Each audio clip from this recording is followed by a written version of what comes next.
അസ്സലാമു അലൈക്കും.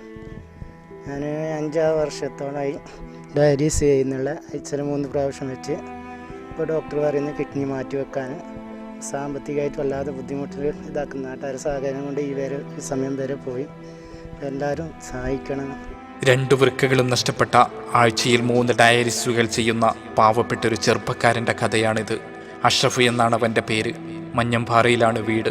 കഴിഞ്ഞ 5 വർഷത്തിലേറെ കാലമായി അവൻ വേദനയുടെയും നൊമ്പരങ്ങളുടെയും ലോകത്താണ്. വൃക്ക മാറ്റിവെക്കലല്ലാതെ മറ്റു വഴികളില്ലെന്നാണ് ഡോക്ടർമാർ പറയുന്നത്. ലക്ഷക്കണക്കിന് രൂപ ചിലവ് വരും. കൂലിവേല പോലും ചെയ്യാനാവാത്ത അഷ്റഫിന് അത് ചിന്തിക്കാൻ പോലും ആവാത്ത കാര്യമാണ്. പറക്കമുറ്റാത്ത ഈ പിഞ്ചു മക്കളെ കണ്ടില്ലേ? അവരെ ഓർത്തെങ്കിലും നിങ്ങൾ ഒന്ന് സഹായിക്കുമോ?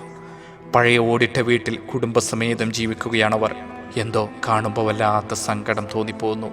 നമ്മളൊക്കെ ഒന്ന് കൈകോർത്താൽ ആ കുഞ്ഞു മക്കൾക്ക് അവരുടെ പ്രിയപ്പെട്ട ഉപ്പയെ തിരിച്ചു നൽകാൻ കഴിയും.